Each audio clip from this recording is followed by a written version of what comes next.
2 தீமோத்தேயு 3வது அதிகாரம் 16-17.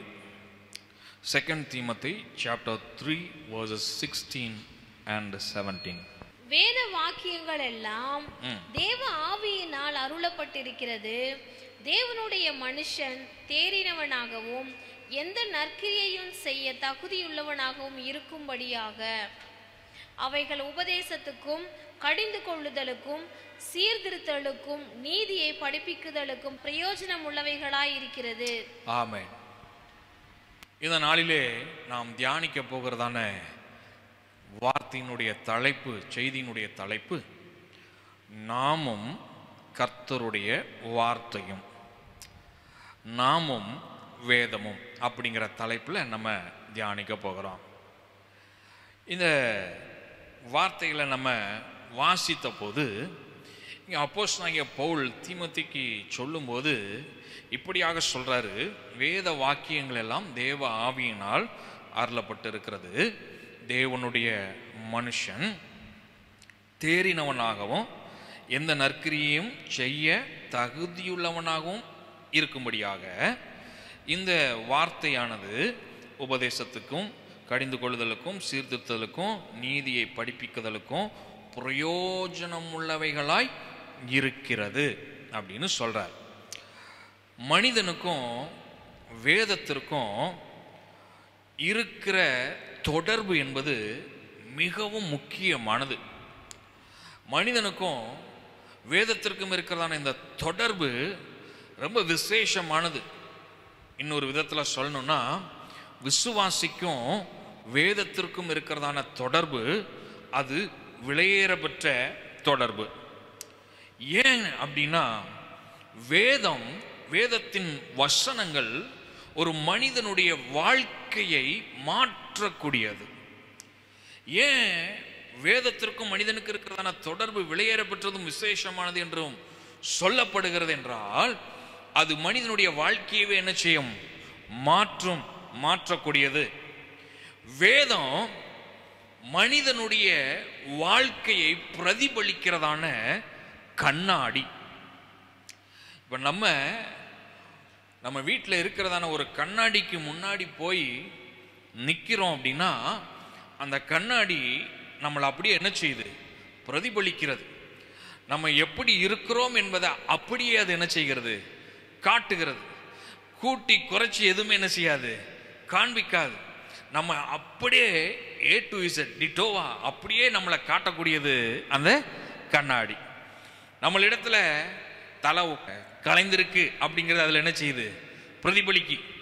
சட்டை பட்டன் போடலன்னா அது பிரதிபலிக்கு.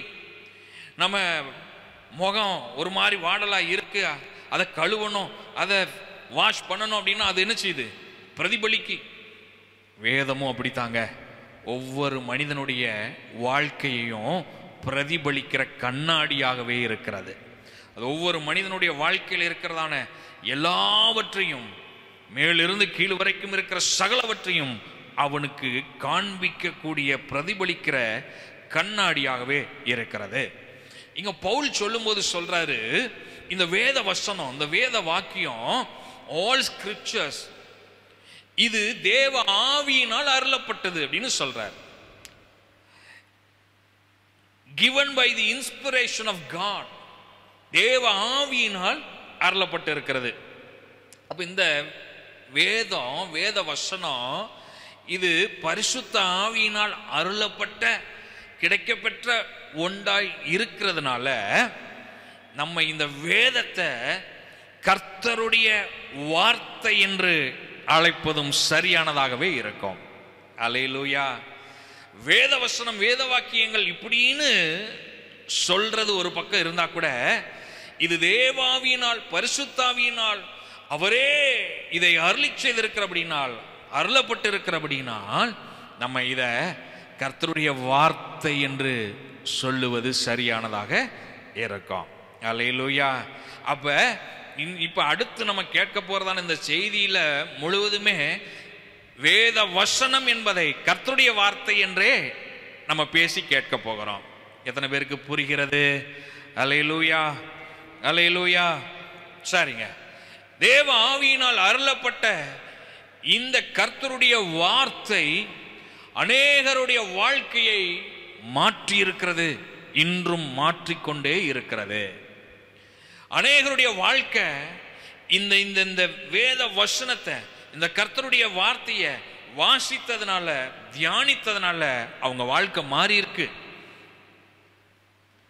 ஜான் நியூட்டன் அப்படின்னு ஒரு பெரியார் உண்டு. இவர் யார் என்றால், இவர் அடிமைகளை விற்கிறவர், ஸ்லேவ் ட்ரேடர்ஸ். ஜான் நியூட்டன் யாரு? Slave trader. ஒரு நாள் இந்த ஸ்லேவ் ட்ரேடர், அடிமைகளை விற்பனை செய்கிற இந்த ஸ்லேவ் ட்ரேடர் வேதத்தை எடுத்தார், கர்த்தருடைய வார்த்தையை வாசித்தார். வார்த்தை உள்ள போய் கிரியை செய்தது. அன்றைக்கே மனம் திரும்பினார், ரட்சிக்கப்பட்டார். அடிமைகளை வேதம் என்றும் அடிமைகளாய் பார்க்கவில்லை என்பதை அவர் உணர்ந்து கொண்டார்.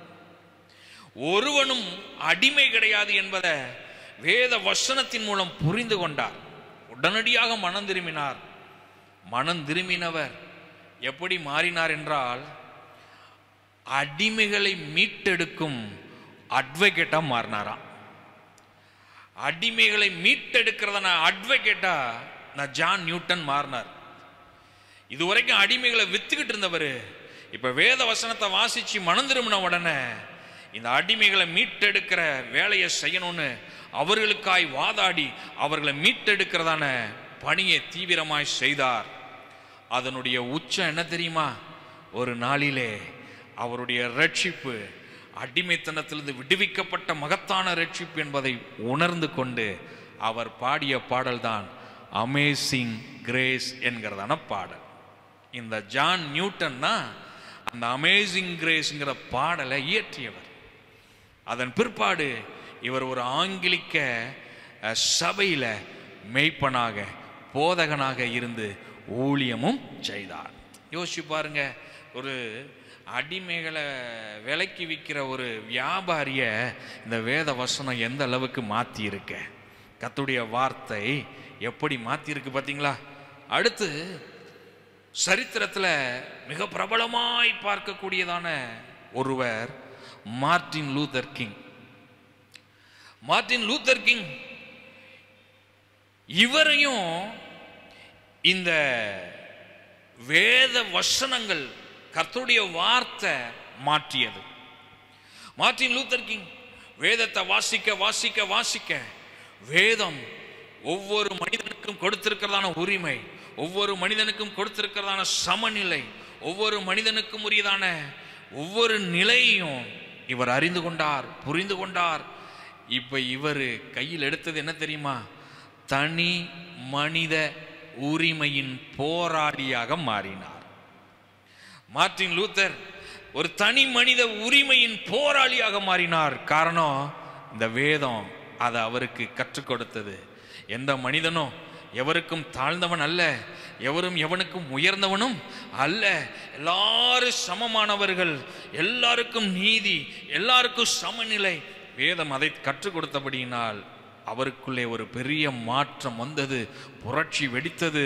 அவராலே அடிமைத்தனத்தில் இருந்ததான, கீழ் நிலையில் இருந்ததான அநேக ஜனங்கள் விடுவிக்கப்பட்டார்கள் என்று சரித்திரம் சொல்லுது. அல்லேலூயா. நிக்கி க்ரூஸ் அப்படின்னு ஒரு மனிதர், இவர் நியூயார்க் சிட்டியில ஒரு மிகப்பெரிய கேங் லீடர்னு சொல்லக்கூடிய அளவுக்கு வாழ்ந்து வந்ததான மனிதன். எத்தனையோ கேஸ், கிரிமினல் கேஸ் அவர் மேல உண்டு, எத்தனையோ அவர் மேல குற்றச்சாட்டுகள் உண்டு. இப்படிப்பட்ட ஒரு கேங் லீடர், அதிகாரிகளையும் காவல்துறையும் மிரட்டி கொண்டிருந்தவர். நியூயார்க் மாகாணத்தை, நியூயார்க் சிட்டியவே தன்னுடைய கரத்துக்கீழாய் வைத்திருந்தவர். மனிதர்களுக்கு பயத்தை கொடுத்து கொண்டிருந்ததான மனிதன் ஒரு நாள் தன்னுடைய கரத்துல வேத புத்தகம் கிடைத்தது. அந்த வேத புத்தகத்தை வெறுப்போடு வாங்கினான். வெறுப்போடு வாங்கினவன் அப்படி என்னத்தான் இருக்குன்னு வெறுப்போடு தான் வாசிக்கவும் ஆரம்பித்தான். ஆனா வாசித்த அரை மணி நேரத்திலேயே அவனுடைய கண்கள் கலங்கியது. அந்த வேத வசனம் அவனுடைய இருதயத்தில் கிரியை செய்ய ஆரம்பித்தது. அந்த நிக்கி க்ரூஸ் வேத வசனத்தை வாசித்து அன்றே தன்னை ஒரு பாவி என்று அறிக்கை செய்து ஒப்பு கொடுத்து மனம் திரும்பி ரட்சிக்கப்பட்டான். ஒரு குறிப்பிட்ட காலத்துக்கு பிற்பாடு ஒரு சபையினுடைய மிகப்பெரிய போதகனாய் மாறினான். வேத புத்தகம், வேத வசனம், கர்த்தருடைய வார்த்தை அநேகருடைய வாழ்க்கையை மாற்றி இருக்கிறது. ஏவிஎம் ராஜன் என்கிறதான சினிமா நடிகர் வாழ்க்கையில எல்லாம் முடிந்தது, தோற்று போனோம் என்று எண்ணி தற்கொலை செய்து கொள்ளலாம் என்று நினைத்து அதற்கு தன்னை ஆயத்தப்படுத்தி கொண்டிருந்ததான நேரத்தில் அங்கே இருந்ததான புதிய ஏற்பாட்டை எடுத்து அந்த புதிய ஏற்பாட்டை வாசிச்சுட்டு செத்துடலான்னு நினைச்சு வாசிக்க ஆரம்பித்தார். வாசித்ததற்கு பிற்பாடு சாகக்கூடாது, இயேசுவுக்காக வாழ வேண்டும் என்கிறதான மனமாற்றம் வந்தது. அல்லேலூயா, அல்லேலூயா. இப்படி அநேகருடைய வாழ்க்கையை மாற்றியது தான் இன்றைக்கு நீங்களும் நானும் கரத்தில் வைத்திருக்கிறதான இந்த வேத புத்தகம்.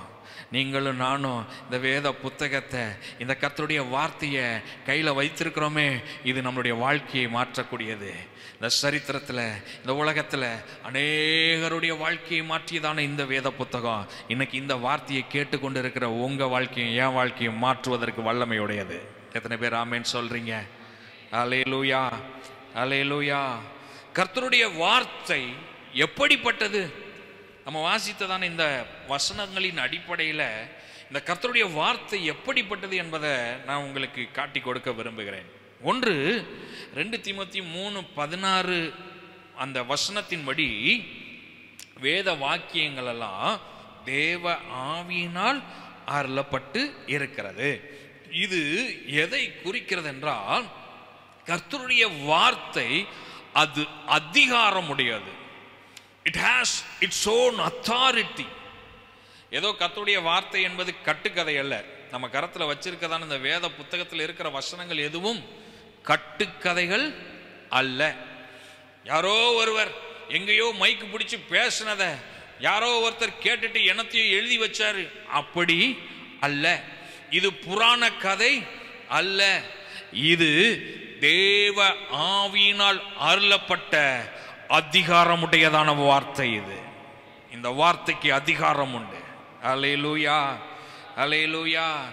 இது அவரே அருளி செய்ததான வார்த்தை. அல்லேலூயா. அப்ப இந்த வார்த்தை எப்படிப்பட்டது? இது அதிகாரம் உடையது, அத்தாரிட்டேட்டிவ் வேர்ட்.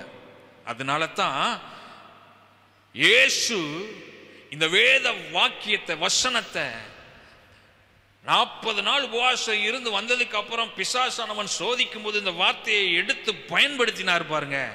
அந்த வார்த்தையில் இருக்கிறதான அதிகாரம் பிசாசை ஓட செய்தது. அதனால தான் இன்றைக்கும் இந்த வார்த்தைகளை சொல்லும் போது பேயும் பிசாசும் நடுங்குது. ஏன்னா இந்த வார்த்தைக்கு என்ன இருக்கு? அதிகாரம் இருக்கு. அல்லேலூயா. 2வது, இந்த வார்த்தை எப்படிப்பட்டது தெரியுமா? எபிரேயர் 4:12 நம்ம வாசிச்சோம் அப்படின்னா, ஹீப்ரூஸ் சாப்டர் 4:12, தேவனுடைய வார்த்தையானது ஜீவனும் வல்லமையும் உள்ளதாயும் இருபுறமும், தேவனுடைய வார்த்தையானது ஜீவனுடையது. It has life. The word of God has life. கர்த்தருடைய வார்த்தைக்கு என்ன இருக்கு? ஜீவன் இருக்கு. 3வது, இந்த வார்த்தை எப்படிப்பட்டது? எபிரேயர் 4:12 அடுத்த பகுதியில் நம்ம பார்த்தோம், தேவனுடைய வார்த்தையானது ஜீவனும், எல்லாரும் சொல்லுங்க, வல்லமையும் உடையது. கர்த்தருடைய வார்த்தை அது எப்படிப்பட்டது? வல்லமையுடையது. அதனால தான் கர்த்தருடைய வார்த்தை எனக்குள்ளே இருக்குமானால் நான் யாரு? வல்லவன். I am the powerful man. ஆமென். இப்படிப்பட்டது தான் கர்த்தருடைய வார்த்தை. இப்படிப்பட்ட கர்த்தருடைய வார்த்தை என்ன செய்யும்? உங்களுக்கு எனக்கு என்ன செய்யும்? நிறைய காரியங்களை வேதத்தில் நம்ம அறிந்து கொள்ள முடிகிறது. ஆனால் ஒரு 3 காரியத்தை நான் மிக வேகமாய் சொல்லி ஜெபத்தை நடத்த விரும்புகிறேன். 3 வானா. என்னது? 3 வானா. அதைத்தான் நம்ம பார்க்க போறோம். வா வா வா, 3 வா. கர்த்தருடைய வார்த்தை நம்ம வாழ்க்கையில செய்யக்கூடிய இந்த 3 வானா என்னங்கிறத பார்க்கலாம். முதல் வானா, கர்த்தருடைய வார்த்தை வழி நடத்தும் தீபம். வாசிக்கலாமா ஒரு வசனத்தை? சங்கீதம் 119 105. Psalms 119 verse 105. உம்முடைய வசனம் என் கால்களுக்கு தீபமும் என் கால்களுக்கு தீபமும் என் பாதைக்கு வெளிச்சமுமாய் இருக்கிறது. என் பாதைக்கு வெளிச்சமாய் இருக்கிறது. வழி நடத்தும் தீபம். கர்த்தருடைய வார்த்தை நமக்கு என்ன செய்யும் தெரியுமா? நம்மளை வழி நடத்துங்க. காரிருள் சூழ்ந்து வாழ்க்கை காணப்படுதா? எங்க போறதுன்னு பாதை தெரியலையா? என்ன செய்யறதுன்னு தெரியலையா? இந்த வார்த்தை கரெக்டா நம்மளை கைட் பண்ணும். இந்த வார்த்தை கரெக்டா நம்மளை வழி நடத்தும். அல்லேலூயா, அல்லேலூயா. ஊழியத்துல அடுத்த நிலைக்கு என்ன செய்வது, அடுத்து எங்க போவதுன்னு தெரியாம நான் ரொம்ப கலங்கி இருந்ததான ஒரு காலம். என்ன செய்யறதுனே தெரியல. சுற்றி இருக்கிற ஜனங்கள் எல்லாம் சொன்ன வார்த்தை என்ன தெரியுமா?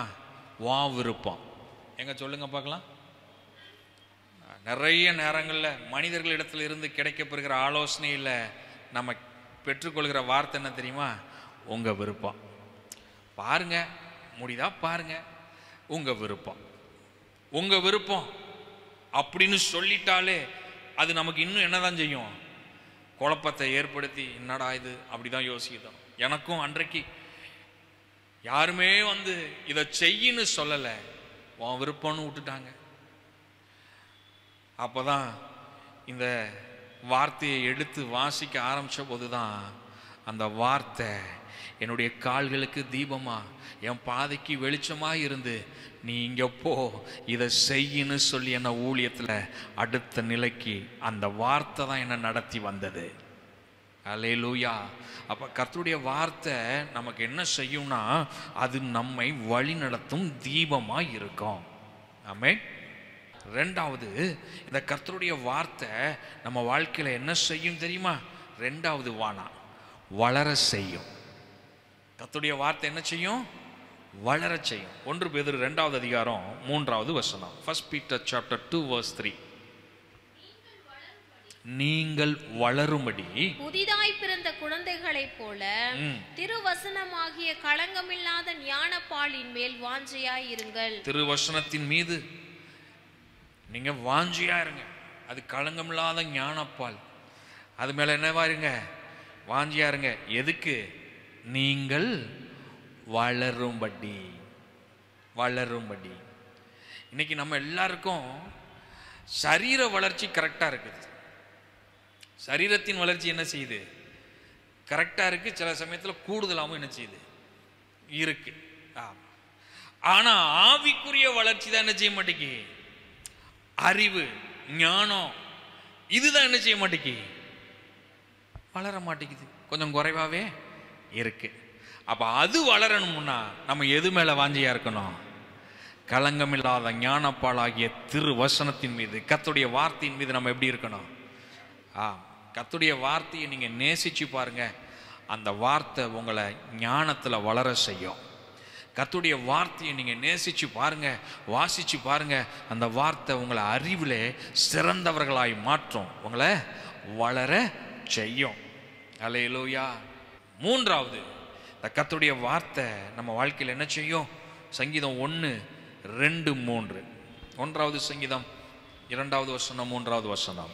கர்த்தருடைய வேதத்தில் பிரியமாயிருந்து இரவும் பகலும் அவருடைய வேதத்தில் தியானமாய் இருக்கிற மனுஷன் பாக்கியவான். அவன் நீர்க்கால்களின் ஓரமாய் நடப்பட்டு தன் காலத்தில் தன் கனியை தந்து இலை உதிராதிருக்கிற மரத்தை போல் இருப்பான். அவன் செய்வதெல்லாம் வாய்க்கும். மூன்றாவது வானா என்ன அப்படின்னா, வளமடைய செய்யும். கர்த்தருடைய வார்த்தை வழிநடத்தும் தீபம். கர்த்தருடைய வார்த்தை வளர செய்யும். அடுத்து கர்த்தருடைய வார்த்தை வளமடைய செய்யும். நம்மளை செழிப்புள்ளவர்களாய் மாற்றக்கூடியது கர்த்தருடைய வார்த்தை தான். இங்க வேத வசனம் அழகா சொல்லுது, கர்த்தருடைய வேதத்துல பிரியமா இருந்து இரவும் பகலும் தியானமா இருக்கிற மனுஷன் ரொம்ப கொடுத்து வச்சவன் ஏன்னா அவன் நீர்க்காலியின் ஓரமாய் நடப்பட்டு தன் காலத்தில் தன் கனியை தந்து இலையுதிராதிருக்கிற செழிப்புள்ள மரத்தை போல இருப்பான். எப்போ பார்த்தாலும் கனி, எப்போ பார்த்தாலும் கனி கிடைக்கும். புரியுதா உங்களுக்கு? அவன் செய்வதெல்லாம் வாய்க்கும், அவன் செய்வதெல்லாம் வாய்க்கும். அப்ப வளமடைய வேண்டும் என்றால் கர்த்தருடைய வார்த்தை தான் நம்மளை என்ன செய்யணும்? வளமடைய செய்யணும். நம்ம வாழ்க்கை ஆசீர்வதிக்கப்படணும், நம்ம வாழ்க்கை செழிப்படையணும்னா இந்த கர்த்தருடைய வார்த்தை அதை செய்யும். அல்லேலூயா. 3 வானாக்களை சொல்லியிருக்கிறேன். 1, கர்த்தருடைய வார்த்தை என்ன செய்யும்? வழிநடத்தும் தீபம். 2, கர்த்தருடைய வார்த்தை என்ன செய்யும்? வளர செய்யும். 3, கர்த்தருடைய வார்த்தை என்ன செய்யும்? வளமடைய செய்யும். முடிவாய் நாம் என்ன செய்யணும் தெரியுமா? அர்ப்பணிக்கணும். எதுக்கு தெரியுமா? To read the word of God, commit to meditate the word of God, commit to apply the word of God. கர்த்தருடைய வார்த்தையை வாசிக்கணும். வாசிக்கிறதோடு நின்று விடக்கூடாது, தியானிக்கணும். கர்த்தருடைய வார்த்தை என்ன செய்யணும்? தியானிக்கணும். வாசிக்கிறது, தியானிக்கிறது அதோடு நின்று விடக்கூடாது. கர்த்தருடைய வார்த்தையை நம்ம வாழ்க்கையில அப்ளை பண்ணணும், அபியாசப்படுத்தணும். வெறுமனே வாசிச்சுட்டு போயிட்டோம்னா வாசிப்பாளர்கள் அவ்வளவுதான். தியானம் பண்ணாதான் அதில் இருக்கிறதான உண்மை ரகசியம், அதில் இருக்கிறதான விலையேற பெற்ற சத்தியங்களை அறிந்து கொள்ள முடியும்.